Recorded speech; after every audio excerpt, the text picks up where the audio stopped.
RCB match ಮತ್ತೆ ಪಂಜಾಬ್ ನಡೀತದೆ. ನಿಮಗೆ ಯಾವ ಟೀಮ್ ಅಂದ್ರೆ ಇಷ್ಟ, ಯಾವ್ದು ಗೆಲ್ಲಬೇಕು? RCBನೇ ಬ್ರೋ. ನಾವು ಕರ್ನಾಟಕದಲ್ಲಿದ್ದೀವಿ, ಕರ್ನಾಟಕ ಹುಟ್ಟಿ ಈ ಮಣ್ಣಿಂದ ನಾವೆಲ್ಲ ದುಡಿತಿದ್ವಿ. ನಾವು ಯಾರು ಸಪೋರ್ಟ್ ಮಾಡಲಿ? RCBಗೆ ಸಪೋರ್ಟ್ ಮಾಡೋದು ನಾವು. RCBಗೆ ಸಪೋರ್ಟ್ ಮಾಡೋದು. RCB ಅಂದ್ರೆ ವಿರಾಟ್ ಕೊಹ್ಲಿ ಒಬ್ರು ಇದ್ದಾರೆ ಅಂತ ಅಲ್ಲ. ನಾವು ಇಲ್ಲಿ ಹುಟ್ಟಿರೋದು ಬ್ಯಾಂಗ್ಳೂರಲ್ಲಿ, ಕರ್ನಾಟಕ ಅಲ್ಲಿ. ಹಂಗಂದ್ರೆ ನಾವು ಕರ್ನಾಟಕ ಸಪೋರ್ಟ್ ಮಾಡಬೇಕು. ಆ ಥರ ವಿರಾಟ್ ಕೊಹ್ಲಿನೇ ಇಷ್ಟ ನಮಗೆ, ಎಲ್ಲ ಪ್ಲೇಯರ್ ಇಷ್ಟ. ಬಟ್ ನಾವು ಕರ್ನಾಟಕ ಇರೋದಿವಿ, ಅದಕ್ಕೆ ನಾವು ಕರ್ನಾಟಕ ಸಪೋರ್ಟ್ ಮಾಡೋದು. ಹೌದಾ? ಈಗ ಟೀಮಲ್ಲಿ ಕರ್ನಾಟಕದವ್ರು ಇಲ್ಲ ಅಂದ್ರೂ ಅಂದ್ರೆ ಕರ್ನಾಟಕದ್ದು ಬೆಂಗಳೂರು ಹೆಸರಿದೆ ಟೀಮಿಗೆ ಅಂದ್ಬಿಟ್ಟು ನೀವು ಅದು ಸಪೋರ್ಟ್ ಮಾಡ್ತೀರಾ? ಅಂತ ಇಲ್ಲ. ನಮ್ಮ ಕರ್ನಾಟಕ ಪ್ಲೇಯರ್ ಇದಾರಲ್ಲ, ವಿಜಯ್ ಕುಮಾರ್ ಇದ್ದಾನೆ, ಬಟ್ ಇನ್ನೊಬ್ರು ಪ್ಲೇಯರ್ ಎತ್ತಿದ್ದಾರೆ ಈಗ. ಬಟ್ ಯಾವ್ದಿರಲಿ ನಮ್ಮನ್ನು ನಾವು ಸಪೋರ್ಟ್ ಮಾಡೋದು ಅಷ್ಟೇ. RCB ಇವತ್ತು ಪಂಜಾಬ್ ಮೇಲೆ ಗೆಲ್ಲುತ್ತೆ ಅಂತ? ಗೆಲ್ಲುತ್ತೆ, ಖಂಡಿತವಾಗಿ ಗೆಲ್ಲುತ್ತೆ ಬ್ರೋ. ಕಪ್ಪು ಹೊಡಿಲಿ ಹೋಗ್ಲಿ, ನಮ್ಗೆ ಯಾವ್ದು ಬೇಕಾಗಿಲ್ಲ. ನಮ್ಮ ಸ್ಟೇಟ್ ಅವ್ರು ಆಡ್ತಾರೆ, ನಮ್ ವಿರಾಟ್ ಕೊಹ್ಲಿ ಆಡ್ತಾನೆ ಸಾಕು. ವಿರಾಟ್ ಕೊಹ್ಲಿ ಆಡೋದು. ಲಾಸ್ಟ್ ಮ್ಯಾಚ್ ಸೋತಿದ್ದಾರೆ, ಚೆನ್ನೈ ಮೇಲೆ ಸೋತಿದ್ದಾರೆ. ಸೊ ಎಲ್ಲರೂ ನೋಡ್ತಾರ ಅಂದ್ರೆ ಹೇಳ್ತಾರ ಪ್ರಕಾರ ಬೌಲಿಂಗ್ ವೀಕ್ ಇದೆ. ಈ ಸಲ ಇವತ್ತಿನ ಮ್ಯಾಚ್ ಮೈನಸ್ ಆಗ್ಬೋದಾ? ಬೌಲಿಂಗ್ ವೀಕ್ ಇದೆ, ಅದು ಕನ್ಫರ್ಮ್ ನಾನು ಒಪ್ಕೋತಿದ್ದೀನಿ. ಯಾರು ಲಾಕಿ ಫರ್ಗೂಸನ್ ಇದ್ದಾನೆ ಬೌಲಿಂಗ್ಗೆ, ಅವ್ನಿಗೆ ಚಾನ್ಸ್ ಕೊಟ್ಲೆ. ಅಲ್ಜಾರಿ ಜೋಸಫ್ ಅವನು 1 ಸೀಸನ್ ಪರ್ಫಾರ್ಮೆನ್ಸ್ ಮಾಡಿದಾನೆ ಅಂತ ಕೊಟ್ಟಿದ್ದಾರೆ. ಆದ್ಮೇಲೆ ನೋಡಿದ್ರೆ ರೆಕಾರ್ಡ್ಸ್ ಇಲ್ಲಲ್ಲ. ಸೊ ರೆಕಾರ್ಡ್ಸ್ ನೋಡಬೇಕು, ಮ್ಯಾನೇಜ್ಮೆಂಟ್ ಅದೆಲ್ಲ ಹುಡುಕ್ ನೋಡಬೇಕು. ಸ್ಕೌಟಿಂಗ್ ಅಂತ ಏನಕ್ಕಿದ್ದಾರೆ, ಸ್ಕೌಟಿಂಗ್ ಹೋಗ್ಬಿಟ್ಟು ಚೆಕ್ ಮಾಡಬೇಕು ಯಾರು ಹೆಂಗ್ ಆಡ್ತಾ ಇದಾರೆ ಅಂತ. ಚೆನ್ನೈ ಮುಂಬೈ ಎಲ್ಲ ಸಕ್ಸಸ್ಫುಲ್ ಆಗಿದೆ ಅಂದ್ರೆ ಬೌಲಿಂಗ್ ಡಿಪಾರ್ಟ್ಮೆಂಟ್ ಚೆನ್ನಾಗಿದೆ.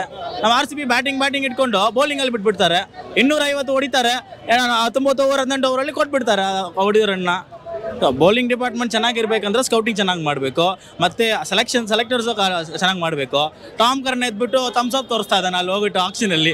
ಆ ಥರ ಇದ್ರೆ ಹೇಗೆ ನಾವು ಹೇಳ್ತೀವಿ? ನಾವು ಬೌಲಿಂಗ್ ಡಿಪಾರ್ಟ್ಮೆಂಟ್ ಒಳ್ಳೇದಿದ್ರೆ ಅದೇ ಬ್ಯಾಕ್ ಬೋನು. ಇವಾಗ ನೋಡಿ ಆ ಚೆನ್ನೈ ಮ್ಯಾಚ್ ಇತ್ತು, ಅದರಲ್ಲಿ ಸಿರಾಜ್ ಒಂದು ಬೌನ್ಸರ್ ಆಗ್ತಾ ಇದಾರೆ, ಶಿವಮ್ ಡುಬೆಗೆ ನೆಕ್ಕಿಗೆ ಆಗ್ತಾ ಇದಾರೆ. ಸಿರಾಜ್ ಹಿಪ್ಪಕ್ಕೆ ಹೊಡ್ತಾನೆ, ಹೊಡಿಯಲ್ಲ, ಅಲ್ಲ ಹೊಡೆದ್ಬಿಡ್ತಾ, ಅಲ್ಲ ಹಂಗೆ ಹೋಗ್ಬಿಡುತ್ತೆ. ಏನ್ ಮಾಡಬೇಕು? ಬೌಲಿಂಗ್ ಸ್ಕೋಟಿಂಗ್ ಚೆನ್ನಾಗಿ ಮಾಡ್ಕೋಬೇಕು, ಗೆಲ್ತಾರೆ ಅಷ್ಟೇ.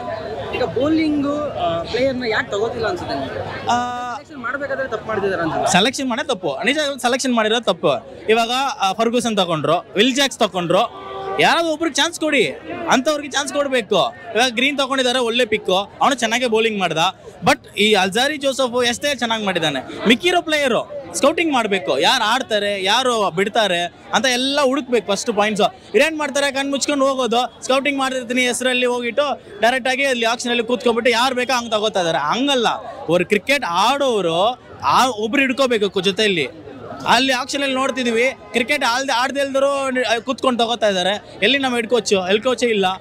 ಅವ್ರಿಗೆ ಏನು ಗೊತ್ತು ಕ್ರಿಕೆಟ್ ಬಗ್ಗೆ? ಅಲ್ಲಿ ಕೂತಿರೋರಿಗೆ ದುಡ್ಡು ಹಾಕೋರು ಅಷ್ಟೇ ಗೊತ್ತು. ಈ ಥರ ನೆಕ್ಸ್ಟ್ ಟೈಮ್ ಮಾಡಬಾರ್ದು.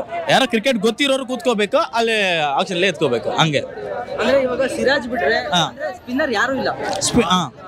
ಸ್ಪೀಡ್ ಬೌಲರ್ ಅಂದ್ರೆ ಸಿರಾಜ್ ಒಬ್ರು ಇದ್ದಾರೆ. ಸೊ ಇಂತ ಅಂದ್ರೆ ಆಲ್ಮೋಸ್ಟ್ ವೀಕ್ ಇದೆ ಬೌಲಿಂಗ್, ಆದ್ರೂ ಹೋಪ್ ಇದೆ. ಹೋಪ್ ಇದೆ ಅಂದ್ರೆ ಲೈಕ್ 2 ಸ್ಪಿನ್ನರ್ ಇದ್ದಾರೆ, ಕರಣ್ ಶರ್ಮಾ ಇದ್ದಾನೆ, ಮತ್ತೆ ದಗರ್ ಇದ್ದಾನೆ, ಮ್ಯಾಕ್ಸ್ವೆಲ್ ಇದ್ದಾನೆ. 3 ಸ್ಪಿನ್ನರ್ ಇದ್ದಾರೆ, ಒಂದು ಪಾರ್ಟ್ ಟೈಮ್, 2 ಪ್ರೊಫೆಷನಲ್ ಸ್ಪಿನ್ನರ್. ಇವ್ರನ್ನ ಚೆನ್ನಾಗಿ ಅವರು ಇನ್ನೂ ಸ್ವಲ್ಪ ಅವ್ರ ಜೊತೆಲಿ ಕೂತ್ಕೊಂಡು ಕೋಚಸ್ ನೀವೇ ಇಂಪಾರ್ಟೆಂಟ್, ನೀವೇ ಬ್ಯಾಕ್ ಬೋನು ಅಂತ ಅವ್ರ ಮೈಂಡ್ ಅಲ್ಲಿ ಇದು ಮಾಡಿಸಿದ್ರೆ ಖಂಡಿತವಾಗಿ ಆಗುತ್ತೆ. ಮತ್ತೆ ನಾವು ಫಾಸ್ಟ್ ಬೌಲಿಂಗ್ ಡಿಪಾರ್ಟ್ಮೆಂಟ್ ಏನಿಲ್ಲ, ಅದನ್ನ ಹೇಳ್ಬಿಡ್ತೀವಿ. ಏನ್ ಹೇಳ್ತೀರಾ? ಮ್ಯಾಚ್ ಖಂಡಿತವಾಗಿ ನಾವು ಅದೇ ಹೇಳ್ತಿದೀವಲ್ಲ, ಸೋತರು ಗೆದ್ರು RCBನೇ, ಗೆಲ್ದ್ರೆ ಸೋತು ಪರವಾಗಿಲ್ಲ, ಯಾವ್ದೋ ಇರ್ಲಿ, ಬಟ್ ಇವತ್ತು RCB ಗೆಲ್ಲೇಬೇಕು. ಆ ತರ ಅದೇ ಮ್ಯಾಟ್ರು ಬ್ರೋ. ಅದೇ ಮ್ಯಾಟ್ರು. ಚೆನ್ನಾಗಿ ಆಡ್ಬೇಕು, ವಿರಾಟ್ ಕೊಹ್ಲಿ ಚೆನ್ನಾಗಿ ಪರ್ಫಾರ್ಮೆನ್ಸ್ ಮಾಡ್ಬೇಕು ಇವತ್ತು, ಅಷ್ಟೇ. ಮನಸ್ಸು ನಮ್ಗೆ ಒಳ್ಳೇದ್ ಮಾಡ್ರೆ ದೇವ್ರು. ಏನಂತೀರಾ? ನೀನ್ ಹೇಳ್ಬಿಟ್ಟೆ. ಬಿಡಿ ಬ್ರೋ, ನಾವು ಇಬ್ರು RCB ಅವರೇ. ಬ್ರೋ, ಈ ಜೋಶ್ಗೆ ನಾವ್ ಏನ್ ಬಾಯಲ್ಲಿ ಮಾತೇ ಬರ್ತಾ ಇಲ್ಲ ಬ್ರೋ. ಆದ್ರೂ ನಮ್ಗೆ ಒಂದೇ ಒಂದು ಆಸೆ ಬ್ರೋ, ಈ ಸಲ ಒಂದ್ಸಲ ಅಟ್ಲೀಸ್ಟ್ ಕಪ್ ಹೊಡೆದ್ಬಿಡ್ರಪ್ಪ. ನಮ್ಗೆ ಅದೊಂದೇ 17 ವರ್ಷದಿಂದ ಕಾಯ್ತಾ ಇದೀವಿ. ಈ 1 ವರ್ಷ ಹೊಡೆದ್ಬಿಡಿ. ವುಮೆನ್ಸ್ ಹೊಡೆದಿದ್ದಾರೆ, ಹುಡುಗಿರ್ ಬೇರೆ ರೇಸ್ತಾ ಇದಾರೆ. ನನ್ ಡವ್ವೆ ನನ್ಗೆ ರೇಗಿಸ್ತಾ ಇದ್ದಾಳೆ, ನೀವು ಗಂಡ್ಮಕ್ಳು ಏನ್ ಆಡ್ತೀರಾ ಅಂತ. ದಯವಿಟ್ಟು ಮೆನ್ಸ್ ಹೊಡೆದ್ಬಿಡಿ. ಈ ಸಲ ನಿಮ್ಗೆ ಏನ್ ಬೇಕಾರೋ ಮಾಡ್ಬಿಡ್ತೀವಿ, ಈ ಸಲ ಹೊಡೆದ್ಬಿಡಿ. ಈ ಸಲ ಪಂಜಾಬ್ ಮೇಲೆ RCB ಮ್ಯಾಚ್ ಬೆಂಗಳೂರಲ್ಲಿ ಗೆಲ್ಲುತ್ತೆ ಅನ್ಸುತ್ತಾ ನಿಮ್ಗೆ? ಖಂಡಿತ ಬ್ರೋ ಗೆಲ್ಲುತ್ತೆ. ಒಳ್ಳೆ ಬ್ಯಾಲೆನ್ಸ್ ಟೀಮ್ ಇದೆ. ಆ ಬೌಲಿಂಗ್ ಸ್ವಲ್ಪ ವೀಕ್ ಇರ್ಬೋದು, ಪರವಾಗಿಲ್ಲ. ನಾವು ಕರೆಕ್ಟಾಗಿ ಒಂದು ಗೇಮ್ ಆಡಿದ್ರೆ ನಿಜವಾಗ್ಲೂ ಗೆಲ್ಬೋದು. ನಮ್ಗೆ ಏನ್ ಅನ್ಸ ಇನ್ನೊಂದು ಬೇಜಾರಾಗಿದೆ ಬ್ರೋ, ಏನ್ ಗೊತ್ತಾ, ಈ ಮ್ಯಾನೇಜ್ಮೆಂಟ್ ಬಗ್ಗೆ ಹೇಳ್ಬೇಕು.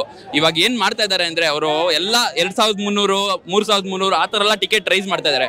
ಏನ್ ಅಲ್ಲ, ಮ್ಯಾಚ್ ನೋಡಕ್ಕೆ ಎಂತ ನಾರ್ಮಲ್ ಪೀಪಲ್ ಕಾಯ್ತಾ ಇರ್ತಾರೆ. ಈ ತರ ರೇಟ್ ಇಟ್ಬಿಟ್ರೆ ಬರೀ ದೊಡ್ಡ ಮನುಷ್ಯರೇ ನೋಡ್ಬೇಕಾ ಮ್ಯಾಚ್ನ? ಯಾರು ಕೆಲಸ ಮಾಡೋರು ಅವರೆಲ್ಲ ನೋಡ್ಬಾರ್ದಾ? ಈ ತರ ಎಲ್ಲ ಮಾಡಬಾರ್ದು. ಏನ್ ಗೊತ್ತಾ, ನಾವು ಅಷ್ಟು ಲಾಯಲ್ ಆಗಿದ್ದೀವಿ. ಈ ತರ ಟೀಮು ಎಲ್ಲೂ ಇಲ್ಲ. ಯಾವ ಇಂಡಿಯಾದಲ್ಲಿ ಈ ತರ ಫ್ಯಾನ್ ಬೇಸ್ ಯಾರಿಗೂ ಇಲ್ಲ. ಅಂಥದ್ರಲ್ಲಿ ನೀವು ಈ ತರ ಪ್ರೈಸ್ ರೇಟ್ ಇಟ್ರೆ ನಾರ್ಮಲ್ ಮನುಷ್ಯರು ಹೆಂಗ್ ಬರ್ತಾರೆ? ಅವ್ರು 25,000 ದಿನಕ್ಕೆ ಏನೋ ದುಡಿಯೋದು, ತಿಂಗಳಿಗೆ ದುಡಿಬೋದು, 5,000 ಕೊಟ್ಟು ಬರ್ತಾರ ಇದಕ್ಕೆ? ಇದೊಂದು ಮಾತ್ರ ಮ್ಯಾನೇಜ್ಮೆಂಟ್ಗೆ ಪ್ಲೀಸ್ ಮಾಡ್ತೀನಿ, ದಯವಿಟ್ಟು focus on this. Next IPL ಇಂದ at least see that everybody will join. ಅವ್ರಿಗೆ ಅಟ್ಲೀಸ್ಟ್ ಒಂದು ಕಡಿಮೆ ಒಂದು ನಾಮಿನಲ್ ರೇಟಿಗೆ ಬರುತ್ತೆ ಅಂತ ಅನ್ಕೊಳ್ಳಿ. ಬೇರೆ ಮ್ಯಾಚಿಗೆ ಹೋಗಲಿ, RCB ಕಮ್ಮಿ ಮಾಡಲೇಬೇಕು. RCB ಮಾಡಲೇಬೇಕು, ಯಾಕಂದ್ರೆ ಇಷ್ಟು ಜನ ಇದ್ದಾರೆ. ನೀವು ಸರಿ ತೋರಿಸ್ಬೇಕಾರೆ ಅಷ್ಟು ಜನ ಇದ್ದಾರೆ, ಅದರಲ್ಲಿ ಎಷ್ಟೋ ಜನ ಸುಮ್ಮನೆ ನೋಡಕ್ ಬಂದಿದ್ದಾರೆ ಅಷ್ಟೇ. ಟಿಕೆಟ್ಸ್ ಇಲ್ಲ ಅವ್ರಿಗೆ, ಸಿಗ್ತಲ್ಲ. ನೀವು 3,000 4,000 ಇಟ್ಬಿಟ್ರೆ ಎಲ್ಲಿ ಬರುತ್ತೆ ಸರ್? ಒಂದು 1,500 ರೂಪಾಯಿ ಇಡಬೇಕು. ಇನ್ನೊಂದು ಮಾಡ್ತಾರೆ, ಇಲ್ಲಿ ತಗೋತಾರೆ 1,500 ರೂಪಾಯಿ 2,500 ರೂಪಾಯಿ ತಗೊಂಡ್ಬಿಟ್ಟು 6,000 7,000 ಆಗಿಬಿಡ್ತಾ ಇದಾರೆ. ನಾವು ಇಲ್ಲಿ ಬಂದ್ಬಿಟ್ಟು ಹುಡುಕ್ತಿದೀವಿ ಎಲ್ಲ ಪಾತ ಏನೇನಂದ್ರು ಲೈಕ್ ಆನ್ಲೈನ್ ಟಿಕೆಟ್ ಅಂತ. ಇಲ್ಲಿ ಬಂದು ನೋಡಿದ್ರೆ ಎಲ್ಲರ ಕೈಯಲ್ಲಿ ಹಾರ್ಡ್ ಕಾಪೀಸ್ ಇದೆ. ಅದು ಹೆಂಗ್ ಸಿಕ್ತು ಅದನ್ನು ನೋಡ್ಬೇಕು ಸ್ವಲ್ಪ ಮ್ಯಾನೇಜ್ಮೆಂಟು, ಅದೇ ಮೇಂಟೈನ್ ಮಾಡಬೇಕು. ಎಲ್ಲ 2,000 ಅಂತ ಕೊಡ್ತಾರೆ ಅಲ್ಲಿ ಇದರಲ್ಲಿ. ಓಪನ್ ಮಾಡಿದ ತಕ್ಷಣ 2 ಲಕ್ಷ ಕ್ಯೂ 3 ಲಕ್ಷ ಕ್ಯೂ. ಇರೋದು ಕೆಪಾಸಿಟಿನೇ 80,000 60,000 ಇರುತ್ತೆ. ಅಷ್ಟು ಕ್ಯೂ ಅಲ್ಲಿ ನಿಂತ್ಕೊಂಡು ನಾವು ತಗೋಬೇಕಾದು, ಅದು ಬರೋದೇ ಇಲ್ಲ ಕನ್ಫರ್ಮ್ ಆಗಿ. ಇಲ್ಲಿ ಬಂದು ನೋಡಿದ್ರೆ 2,000 ರೂಪಾಯಿ ಟಿಕೆಟ್ ಎಲ್ಲ ಬಂದು 6,000 8,000 10,000 ಹೋಗ್ತದೆ. ಸ್ವಲ್ಪ ಅವ್ರು ನೋಡಬೇಕು, ನೋಡಿಕೊಂಡು ಆ್ಯಕ್ಷನ್ ತಗೋಬೇಕು. ಎಸ್ಪೆಷಲಿ RCB ಮ್ಯಾಚು ಕರ್ನಾಟಕಲ್ಲಿ ಆದ್ರೆ ಕಡಿಮೆ ಮಾಡಬೇಕು ರೇಟು ಸ್ವಲ್ಪ. ಬರಲಿ, ಬಡವ್ರು ಕೂಡ ಬಂದು ನೋಡ್ಬೇಕು. ಬಡವ್ರು ಕೂಡ ಆಸೆ ಇದಿರುತ್ತಲ್ಲ ಸ್ಟೇಡಿಯಂ ಬಂದು ನೋಡಬೇಕು ಅಂತ. ಯಾಕೆ ದುಡ್ಡಿರೋರು ಮಾತ್ರ ಬರ್ಬೇಕಂತ ಏನಿದೆ? ಇವಾಗ ನಾನು ITL ಕೆಲಸ ಮಾಡ್ತಿದ್ದೆ, ನನಗೆ ಆಗುತ್ತೆ ಬರ್ತೀನಿ. ಇವಾಗ ಆಚೆ ಕೆಲಸ ಮಾಡೋರು, ಈ ಟೀ ಅಂಗಡಿ ಇಟ್ಟಿರೋರು, ನಾಷ್ಟ ಅಂಗಡಿ ಇಟ್ಟಿರೋರೆಲ್ಲ ಬರ್ಬೇಕಂತ ಆಸೆ ಇರುತ್ತೆ, ಕ್ರಿಕೆಟ್ ಕ್ರೇಜ್ ಇರುತ್ತೆ. ಅವ್ರಲ್ಲಿ ಹೆಂಗ್ ಬರ್ತಾರೆ? ತುಂಬಾ ಖುಷಿ ಬ್ರೋ. ಇವಾಗ ಬರ್ತಿದ್ದೀನಿ ಅಲ್ಲಿ ಟೀ ಅಂಗಡಿಯಲ್ಲಿ, ನಾವು ಕಾಲೇಜಲ್ಲಿ ಮಾತಾಡ್ತಿದ್ವಿ ಈ ತರ ಮ್ಯಾಚ್ಗೆ ಹೋಗ್ತೀವಿ RCB ಅಂತ. ಅವ್ರು ಕೇಳ್ತಾ ಇದಾರೆ, ನೀವು ಎಷ್ಟು ಬ್ರೋ ಟಿಕೆಟ್ ಅಂತ. ನಾವು 6,000 ಅಂತ. 6,000ನಾ? ಇದು ನಾನು 1 ತಿಂಗಳದು ಸ್ಯಾಲ್ರಿಪ್ಪ ಅಂತ ಅಂತಾರೆ. ಅಂಥದ್ದಿದೆ. ಸೊ ಕಡಿಮೆ ಮಾಡಿಟ್ಟು ರೇಟು ಸ್ವಲ್ಪ ಮ್ಯಾನೇಜ್ಮೆಂಟ್ ನೋಡಬೇಕು. ಬೇರೆ ಕಡೆ ಎಲ್ಲ ನೋಡಿದ್ರೆ 500 1000 ಎಲ್ಲ ಸಿಗುತ್ತದೆ. ಇಲ್ಲಿ ಸ್ಟಾರ್ಟಿಂಗ್ 2,100. ಸ್ವಲ್ಪ ನೋಡಿ, ಅದು ಸ್ವಲ್ಪ ಅವ್ರು ಇದು ಮಾಡ್ಬೇಕು. ಆದ್ರೆ ಬ್ರೋ ಅಂಕಲ್ ಮಕ್ಳಿಗೆ ಹೇಳೋದು ಒಂದೇ, ಈ ಸಲ ಕಪ್ಪು ನಮ್ದೇ. ನೀವು ಯಾರು ಏನಾದ್ರು ಅನ್ಕೊಳ್ಳಿ, ಉರ್ಕೊಳ್ಳಿ, ಹೆಂಗಾದ್ರೂ ಹಾಳಾಗೋಗ್ಲಿ. ನಾವ್ ಹೇಳ್ತಿದ್ರು RCB ಅವರೇ, ಕನ್ನಡದ ಉಸಿರೋ RCBನೇ ನಮ್ಮ ಉಸಿರೋ. ಒನ್ ಮೋರ್ ಅನ್ಬೇಕು. ಚಟಾಪಟ